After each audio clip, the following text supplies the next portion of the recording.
Okay, we can go ahead and get started. Thanks for joining us, everyone, here on Zoom. And for anyone out there on Facebook watching, welcome to the Invincible Health Series with Dr. Vin. I'm Krista Gervon. I'm the Communications Director at Princeton Integrative Health, and I'm joined with Dr. Vinny. Hi, Dr. Vinny. How are you? I'm good, Krista. How are you? Good. Thanks for coming today. And today we're going to be talking about, we're obviously still on the topic of brain health. But today we're going to be discussing inflammation and Alzheimer's. So can you tell us a little bit about what inflammation has to do about Alzheimer's, or has to do with Alzheimer's disease? Sure. Inflammation is one of those processes in the body. Um, you know, Inflammation can be good or bad. If we have an infection, we definitely want some inflammation to help take care of that infection. Otherwise, we're in trouble. But that is acute inflammation. Chronic inflammation, when you don't have an infection, is a bad thing for the body. Chronic inflammation can inflame blood vessels. It can inflame other organs. It causes inflammation in the brain. And when you get inflammation in any organ, it injures the cells in that, or can injure the cells in that organ. And so in the brain, it's one of the underpinnings that can contribute to Alzheimer's disease. Got it. Okay. So where does that inflammation generally come from? So it can come from different sources. It can come from what we eat. Hmm. If we eat a high sugar, high carb, inflammatory type diet, that actually causes inflammation in the body. Oh. Mhm. It causes insulin resistance and inflammation. Doesn't just affect our brain, affects our blood vessels, affects our liver. So, you know, uh, again, the food, as we've discussed many times here, the food we eat is so important. Um, and we'll talk about that a little bit more at the end. But so that's one of the places that inflammation can come from.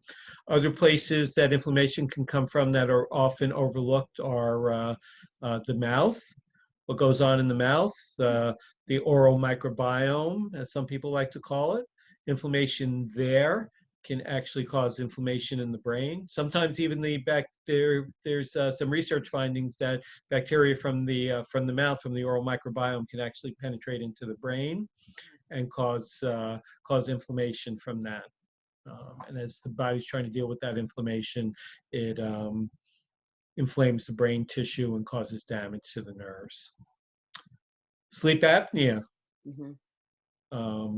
where you stop breathing and your oxygen drops, can cause inflammation. Again, brain, heart, blood vessels, all of that again.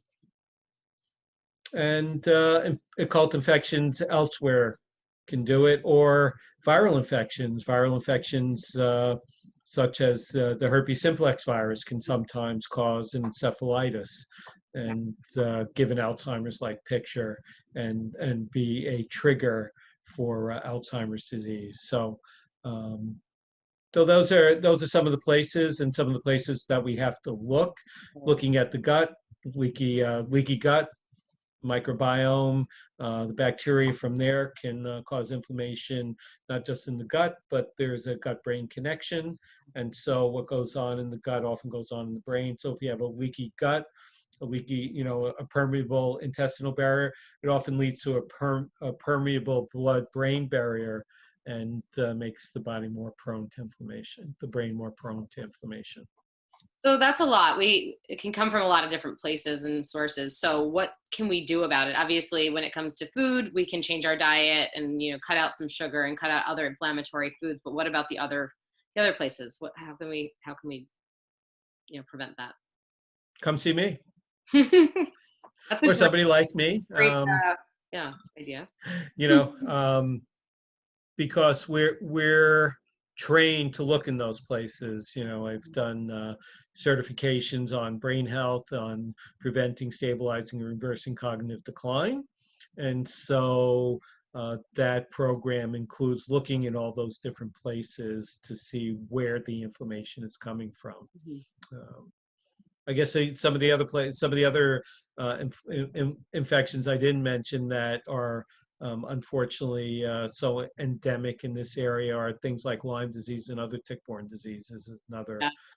you know, but yeah, you need to, for a lot of this, you need to see somebody. For the oral health, you need to see a dentist who's actually trained to look for periodontal disease, because sometimes it can be actually subtle. But if you have any bleeding from your gums, you have inflammation, and you need somebody to help you take care of that, because otherwise it could lead to trouble down the line. Yeah, I was going to ask you about the oral microbiome because I don't think a lot of people think about that. But so if someone would come to you, you'd be able to identify that and then help them find a dentist that can help with that as well, right? Yeah, yeah. There's testing we do. There's a test that we do called My Periopath Mhm. that um, characterizes the bacteria in the oral microbiome and is specifically looking for bacteria that are considered high risk for creating inflammation and for causing vascular inflammation and brain inflammation. So, And so they could actually reverse it then if they are experiencing inflammation in the brain and help to avoid Alzheimer's and other issues like that. right, yes, we definitely want to catch people before they get Alzheimer's. That's the idea of getting tested. We do something in the practice called the Cognoscopy, where we assess everybody's risk factors, including inflammation, and look for all those hidden risk factors, all those reversible risk factors for Alzheimer's disease, and yeah, help people reverse them, because we want to make this the last generation that is suffering from Alzheimer's disease in a big way. We want to put an end to Alzheimer's as much as we can. So people can come in now and kind of get screened for all these different types of things as it relates to their brain health, correct? Absolutely. Yep. Okay, great. Yeah.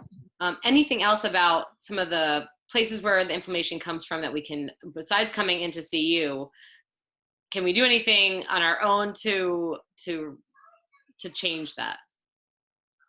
No, we talked about that coming to see me, but seeing the dentist for the periodontal inflammation. I mean, there are always the basics of of diet and an anti-inflammatory diet, activity, exercise. 30 minutes 5 times a week, 150 minutes a week minimum, sleeping well. Making sure you don't have sleep apnea.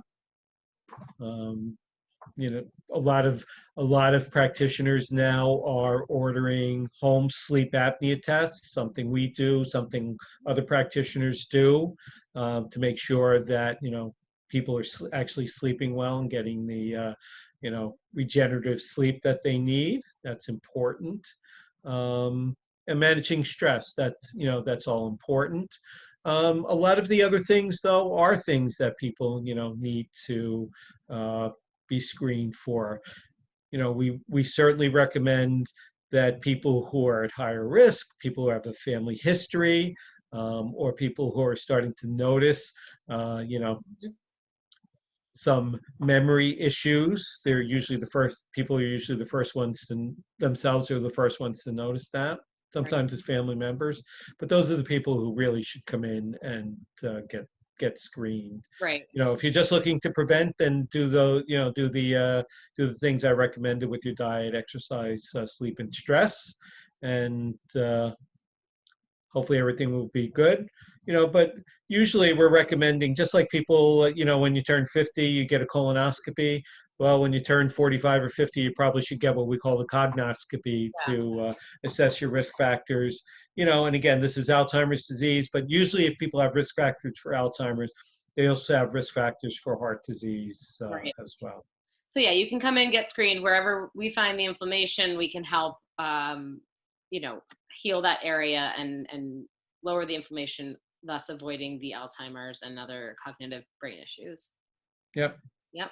And I'm glad you mentioned stress too, because now that it's April 1st and it's April, it is Stress Awareness Month. So we're going to do some different topics related to stress and how we can manage stress better. So that'll help not just with the stress in your life, but also help with your brain and in your brain health. So that's Yeah. to be determined, but we're going to plan some events for this month. Oh, okay. All right. Yes. All right. They're not on the calendar quite yet. Not on the calendar quite yet, but please stay tuned. We're going to put them up soon.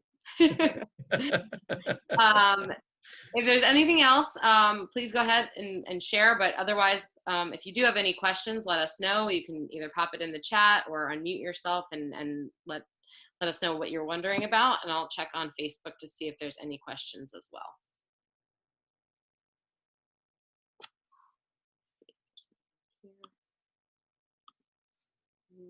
No questions on Facebook. All right. I think unless anyone has any questions on Zoom, this has been a great talk, and I like how we're getting more into the nitty gritty of brain health and learning more about how, different things affect our brain and how to avoid that cognitive decline in so many different ways. So I'm excited, Yes, absolutely. I'm excited for next week to learn more, and unless there's anything else. Yeah, I think next week maybe we'll talk about hormones and brain health. Okay. Unless there's something anybody else wants to hear something about, but otherwise that'll be the next one. Yes, if anyone has a specific topic that they would like to learn more about or have questions about, you can always email us or call us, and we'll discuss it. We would love to address any topics that people want to hear. So feel free. Do we have to drop an email into the chat, or? I can do that. Yeah, it's info@princetonih.com, and our phone number is 609-512-1468. So don't hesitate to reach out if you feel like you have some inflammation. Come in and get screened, and we can help you from there. Thank you, Dr. Vinny. We'll see you all. Maybe I'll just mention also that we do that CIMT, carotid intimomedial thickness. Yes. It tells us about the thickness of the carotid wall, and that is an indication of inflammation in the body. So that's a kind of quick and easy way. It's a 10-minute test. And it's one of the ways that we can actually see evidence of inflammation. Otherwise we're using blood tests to look, and that kind of thing, those kind of biomarkers. But this is directly visualizing the wall of the artery, seeing how thick it is, and that gives us an idea of inflammation in the body and risk factors, again, for brain and heart disease. So you can always contact us for information about that. Yep, and that actually is on the calendar. It is our next CIMT is on Wednesday, May 18th, I think, whichever that. I believe that is correct. Okay, perfect. So give us a call. You can schedule your appointment. Like Dr. Vinny said, it's about 10-15 minutes and can tell a lot about your health. So it's worth it for sure. And then you get to come in and review the results with Dr. Vinny. There we go. All right. Well, thank you again. Thanks everyone for joining. We hope everything was very informative for you. And please let us know if you have any additional questions. And we will see you all next week, hopefully. All right. Thanks, Dr. Vinny. Thank you, Krista. Bye. Bye.